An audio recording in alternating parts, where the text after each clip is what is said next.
बिस्मिल्लाहिर्रहमानिर्रहीम। अस्सलाम वालेकुम। मेरा नाम डॉक्टर अहमद इजाज़ है और मैं सिमिली होम्योपैथिक क्लिनिक से बड़ाबाद से आपसे मुखातिब हूँ। आज हम होम्योपैथिक डिसऑर्डर्स के सिलसिले में एक दवा के बारे में बात करेंगे जिसका नाम है BCG। आप सारे जानते हैं कि मतलब है कि जब बच्चे पैदा होते हैं, जब उनका वैक्सीनेशन स्टार्ट होती है तो उसमें BCG का भी टीका जो है वो लगाया जाता है। अब BCG बेसिकली जो है वो माइकोबैक्टीरियम ट्यूबरकुलोसिस जो है उसकी वैक्सीन है, ताकि बच्चे जो हैं वो ट्यूबरकुलोसिस से जो है वो बच सकें।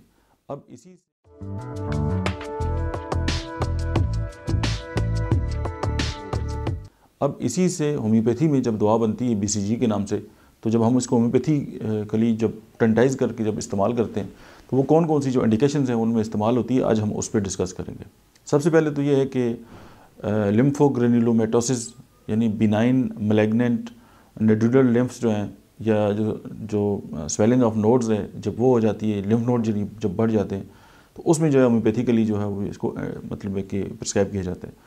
उसके बाद ट्यूबरकुलोसिस में इस्तेमाल होती है, लंग्स डिसऑर्डर में इस्तेमाल होती है। अब लंग्स डिसऑर्डर जितने भी हैं, चाहे वो नमूनिया है या उसके साथ रिलेटेड जितने भी इन्फेक्शंस हैं लंग्स के, उन सब में जो है ये इंडिकेटर है।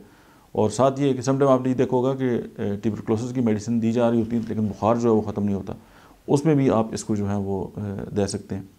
उसके बाद जो ग्लैंड्स डिसऑर्डर हैं, ट्यूबरकुलोसिस के जो ग्लैंड्स होते हैं, आप देखें जब भी हमारी बॉडी के अंदर कोई ग्लैंड जो है वो उसकी स्वेलिंग होती है तो जहन में दो बातें आती हैं, या तो कैंसर है या ट्यूबरकुलोसिस है। सबसे पहले ESR जो है वो उसको चेक किया जाता है, और अगर ESR ज़्यादा हो तो फिर एंटी-TB और इस तरह की मेडिसिन जो है वो प्रिस्क्राइब की जाती है। तो उसमें आप होम्योपैथिकली जो है आप इसको इस्तेमाल कर सकते हैं, क्योंकि ग्लैंड दो तरह की होंगे, या तो उनको TB होगी या उनमें कैंसर होगा। तो उसमें आप इसको BCG को जो है वो बहुत बेहतरीन तरीके से जो है इस्तेमाल कर सकते हैं। फिर ये है कि मतलब है कि एग्जेजरेटेड और केयर एंड वरीज इसमें जो है वो जो माइंड सिम्टम्स के तौर पे जो है वो पाई जाती है। और इसमें जो है कि जो लेफ़्ट साइड की जो चेक बोन है उसके अंदर जो है वो दर्द होता है, और ज़्यादा उस वक्त होता है जब निगलने में, जब कोई वही मरीज़ जब कोई चीज़ निगलता है, चबाता है, तो उसके साथ उसको जो है वो दर्द होता है।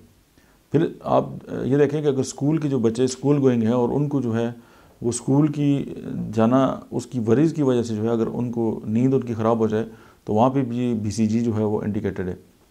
और पेन इन टॉन्सिल्स, और राइट साइड पे जो है इसकी जो सिम्टम है वो ज़्यादा होते हैं, और टॉन्सिल्स के अंदर जो है वो स्वेलिंग होती है। और वो तमाम लोग जिनका मिजाज ट्यूबरकुलोसिस की तरफ जो है वो राग़ब होता है, और कॉन्स्टिट्यूशनली जो है वो उनके अंदर जो है इमेसिएशन है, ये कमज़ोरी जो है वो पाई जाती है, तो वहाँ पे भी आप BCG जो है वो दे सकते हैं। उसके अलावा नेक पेन है, और जो दर्द जो हरकत से जो है वो बेहतर होता है, और cramps in toe and lower limbs. तो ये इंडिकेशन थी BCG की। उसके अलावा भी जो है वो ब्रॉड स्पेक्ट्रम मेडिसिन के तौर पे ये इस्तेमाल होती है, और ग्लैंड्स पे इसका जो बहुत ज़्यादा एक्ट है।